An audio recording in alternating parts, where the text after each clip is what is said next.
नमस्कार शेतकरी मित्रांनो, स्वागत आहे आपल्या दत्ताची माहिती आपल्या यूट्यूब चॅनलमध्ये। मागच्या आठवड्याभरात जे परतीचा पाऊस सुरू झालेला आहे त्यामुळे संबंध महाराष्ट्रभर पिकाचं आणि शेतीचं नुकसान झालेलं आहे। जवळपास 40 लाख हेक्टरवरती नुकसान झाल्याचा नोंदणी करण्यात आलेली आहे। अधिकारी शेतावरती जात आहेत, पंचनामे करतायत, त्याचा रिपोर्ट किंवा अहवाल जो आहे तो सरकारकडे पाठवला जातोय। परंतु शेतकऱ्याला आणखीन एक आशा लागलेली आहे आणि सोशल मीडियाच्या माध्यमातून या बातम्या पसरत आहेत की 72 तासाच्या आत पीक विमा जर मिळवायचा असेल तर 72 तासाच्या आत तुम्हाला क्लेम करणं गरजेचं आहे। मग नेमकं ही बातमी खरी आहे का?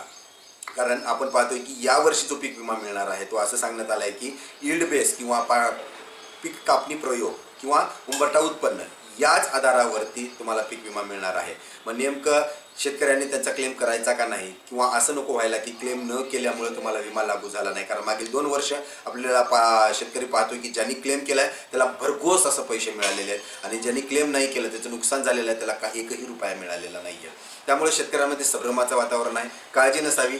नेमकं क्लेम करणं गरजेचं आहे का नाही ते आपण थोडक्यात जाणून घेणार आहोत। क्लेम करायचं असेल तर तुम्ही करू शकता। ते क्लेम करण्याच्या पद्धती 2 ते 3 पद्धती आहेत। त्यामध्ये सर्वप्रथम तुम्ही क्रॉप इन्शुरन्स नावाचा ॲप आहे, त्या ॲपमध्ये डाउनलोड करून तुम्ही त्याच्यामार्फत जे काही तुमचा हंगाम आहे निवडून तुम्ही तुमचं क्लेम करू शकता, फोटो काढून 72 तासाच्या आत पाठवू शकता। दुसरा पर्याय आहे टोल फ्री नंबरवरती कॉल करू शकता 14447 आणि त्यावरती तुमची तक्रार नोंदवू शकता।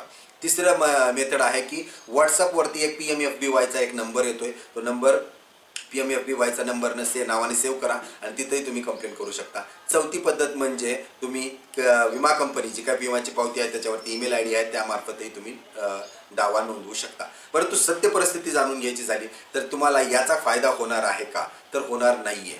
फक्त हे आपल्याला आपण राहून जाऊ नये, म्हणजे आपण या पुढे जाऊन भविष्यात असं नको म्हणायला की तुमचा क्लेम आला नव्हता।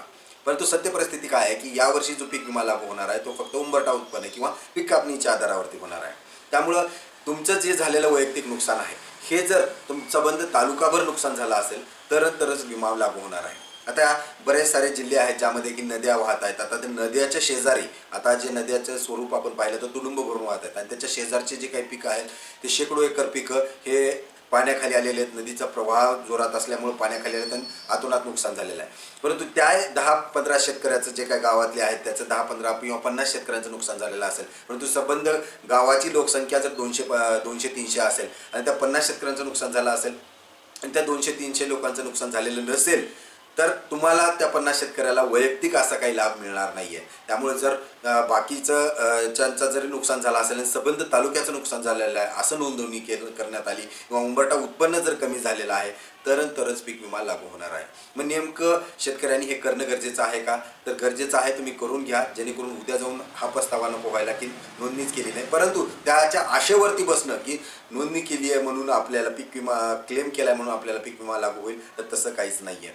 याच्या व्यतिरिक्त पण तुम्हाला बऱ्याच साऱ्या गोष्टी आहेत ज्या शासनाच्या माध्यमातून चालू आहेत, म्हणजे जसे की पडताळणी केली जाते, शेतावर येऊन पंचनामे केले जातात, त्या पंचनाम्यामध्ये सहभाग नोंदवणं गरजेचं आहे। सोबतच ई-पीक पाणी असणं गरजेचं आहे। जर तुम्ही ई-पीक पाणी केलंय आणि जे काही पंचनामे तुमच्या जिल्ह्यात तालुक्याच्या ठिकाणी होत आहेत, मंडळात होत आहेत, त्यामध्ये जर तुम्ही तुमचा नोंदणी करत असाल तर निश्चित राहत तुम्हाला फुल ना फुलाची पाकळी पीक विमा नसेल तरी किमान जे सरकारनं यावर्षी GR काढून सांगण्यात आलेलं आहे की 8,500 रुपये हेक्टरी आणि कमाल मर्यादा 2 हेक्टर कमीत कमी अतिवृष्टीचं इतकं तरी अनुदान तुमच्या पदरात पाडून घेऊ शकता। आशा करतो ही माहिती तुमच्यासाठी अत्यंत उपयुक्त ठरणार आहे। अशाच नवनवीन शेती आणि शेतकऱ्याच्या अपडेटसाठी चॅनलला सबस्क्राईब करायला विसरू नका। धन्यवाद।